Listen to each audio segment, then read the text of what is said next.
Yo, yo, yo. So, as y'all can see here, I'm pretty much just trying to possess port a lot my opponent just for the fun of it.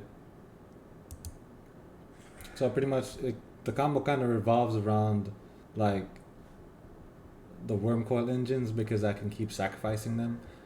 That's also part of the reason why I got Trading Post because with Trading Post, I can continuously keep bringing back my worms graveyard by sacrificing a creature. And since I'm continuously doing that, it basically makes it to where I have infinite worm coil tokens.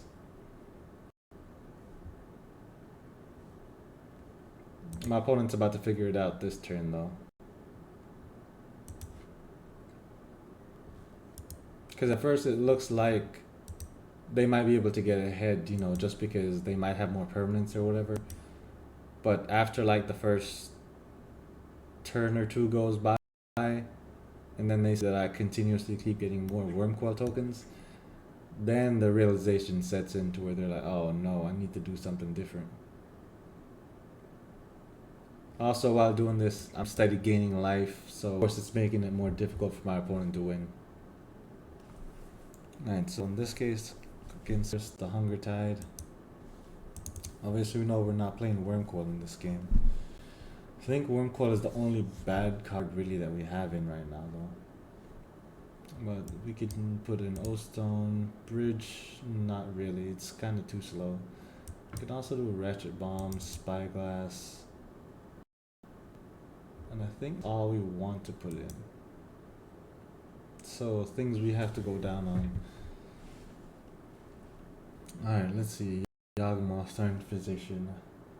What is the... Let's see, I use card order for anyone else out there. Highly recommend using them. They've been great to me so far.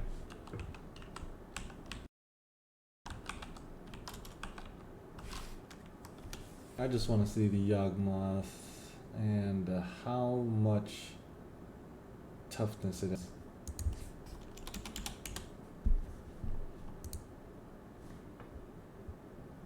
Okay, so it's a 2-4.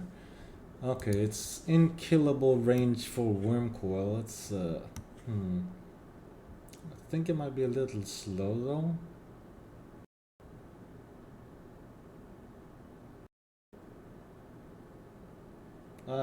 What I'm talking about is Wormcoil. I think might be a little bit slow as far as catching it. But not Wormcoil. I mean Walking Ballista. Okay. So obviously we have to go down on something else. Karn Ugin is amazing. Karn he's a one shot, but he's a sure shot if you hit him.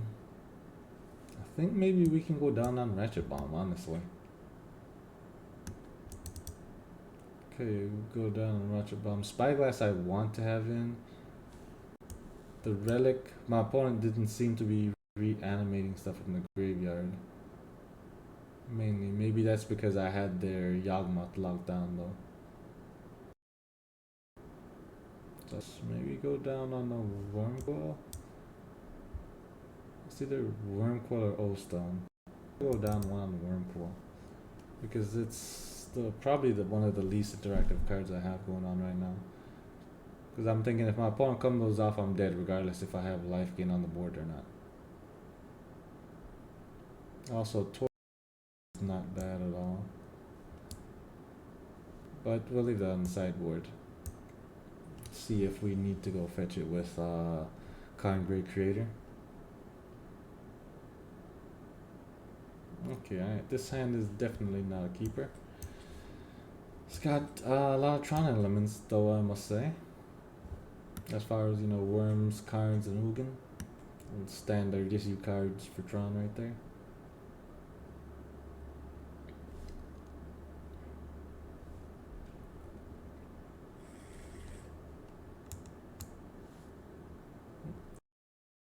Alright, so Karn, Ugin, Ulamog are all gone.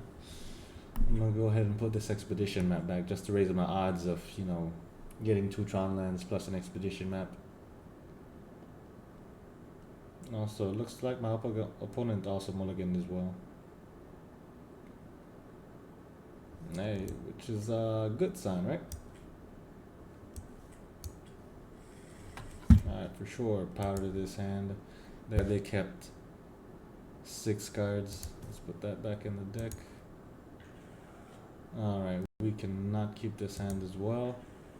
And the same for this one, but let's powder it. Expedition map, and I'll say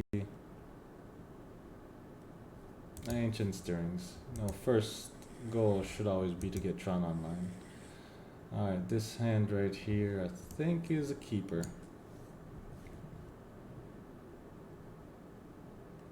Alright, so let's go ahead and keep this. Alright, let's get rid of 2 mines, and we need to get rid of one more thing.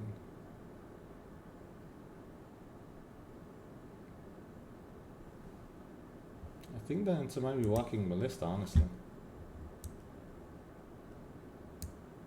Because it's like, even though Walking Ballista's early interaction, it's a little bit slow as far as being able to, you know, kill Yawgmoth.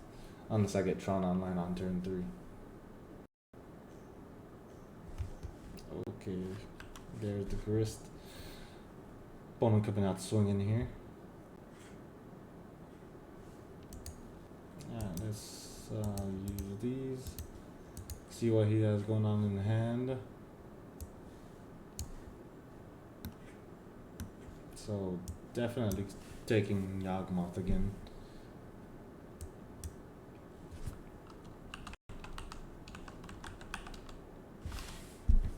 The reason why I target the Yawgmoth is that's pretty much the quickest way for us to lose the game. So I want to get that option out there first, or that option off the table first, and then after that, you know, we can work towards other things.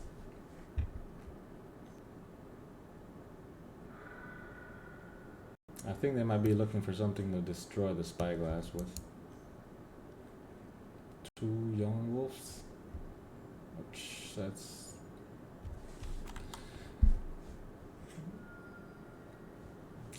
okay. I am not gonna be able to hold on to the relic. Yawgmoth got discarded though.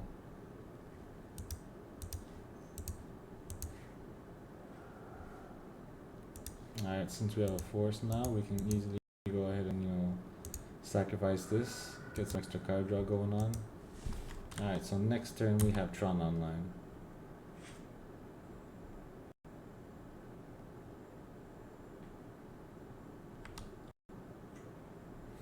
Alright, so he's continuously making, you know, small tokens that are just gonna slowly eat away at us, but I'm not too worried about those, honestly. Especially since we have Walking Ballista in hand. Okay, they have 1 card left in hand. Okay, I think what we do at this point... Alright.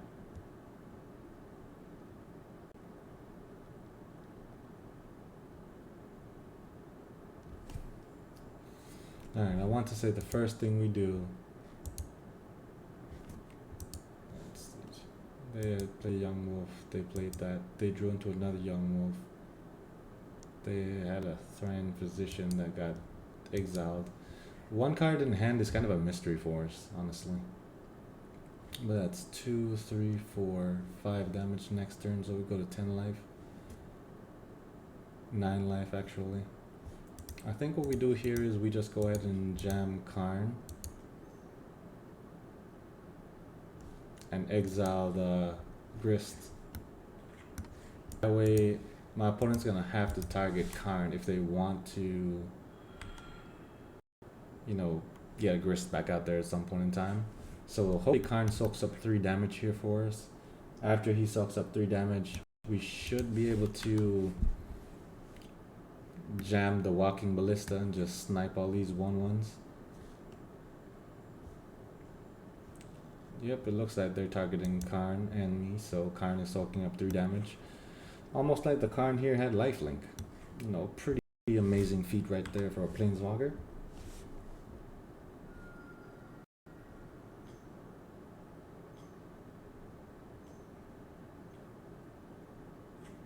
Yawgmoth coming out here. Of course, though, Yawgmoth is turned off because of Sorcery of Spyglass, so that's amazing. But now that we have extra mana, of course we could just go ahead and jam Walking Ballista.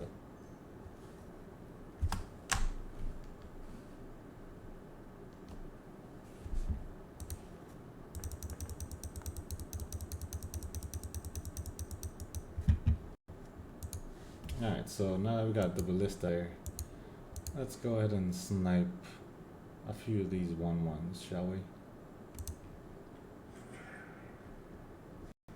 Of course, the Undying ones, I'm not going to snipe just yet.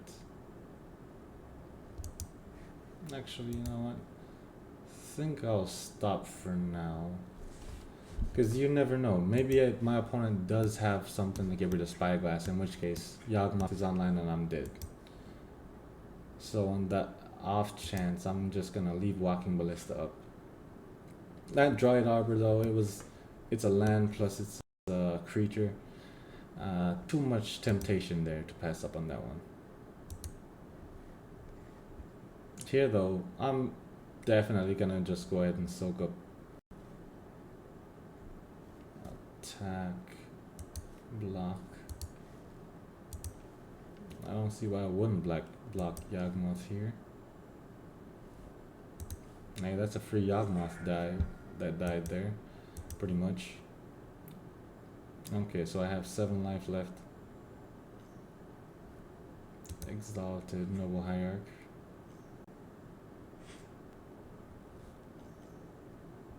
Wall of Roots again. So they have 0 cards left in hand. Alright, so this is the spot we want to be in. Alright, so at this point in time, Walking Ballista can basically run away with the game by himself, so we're gonna give him that opportunity, shall we? Alright, so let's go sniping.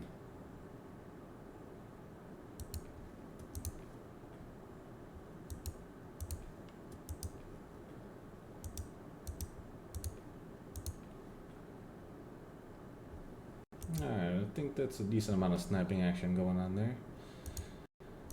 Alright, so now we can go ahead and play our Karn Liberated.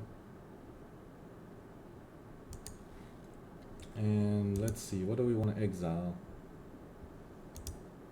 Let's get rid of Yawgmoth, since those are the ones that have Undying and they come back, unfortunately. Now, if my opponent attacks, regardless of what they attack with, Exalted trigger is gonna go off if it's only one creature by itself, and I can just snipe it. After sniping it, pretty much ends the combat phase. After that, next turn I should be able to pump my Walking Ballista back up and, you know, get some more sniping action going on.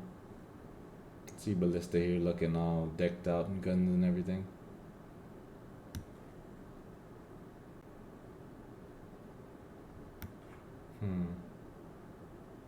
It doesn't seem to have a sniper rifle, but y'all get the point.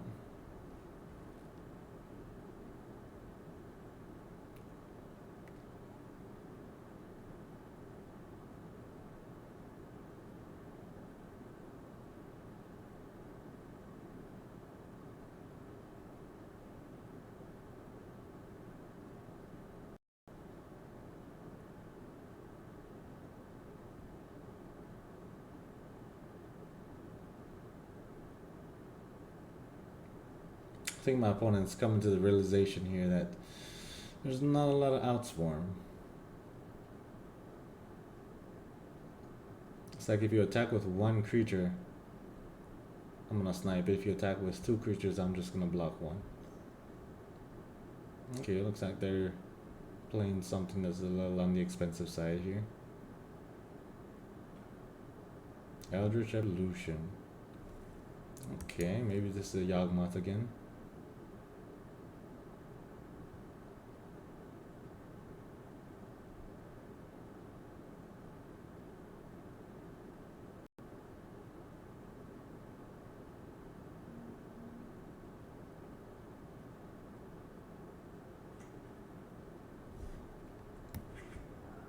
Destroy target artifact or enchantment. Okay. That's a pretty good fetch on their part. That could get rid of my Sorceria Spyglass if they had Yawgmoth and everything out. So it's a good thing, you know, I was just being on the cautious side earlier and I got rid of those.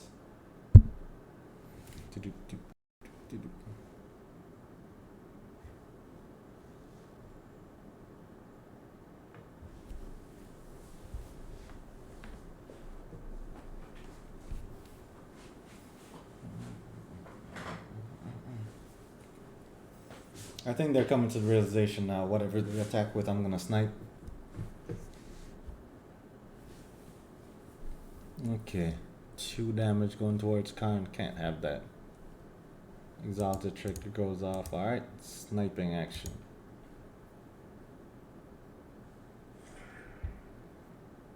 Granted, yes, I know it comes back because of Undying with a +1/+1 counter on it, but I'm okay with that. Like, if worse comes to worse, I do have this old stone to just, you know, do a hard reset. Ooh, they're targeting the walking ballista. See? Alright, the ballista is the target here. What do I snipe?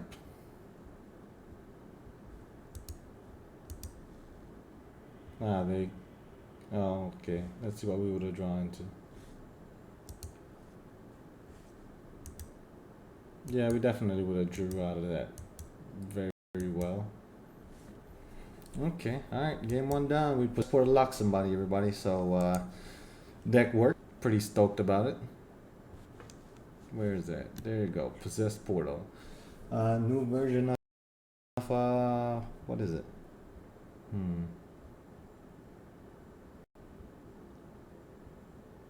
I guess just a new hard lock for Tron. But anyways, I'll see y'all in game 2.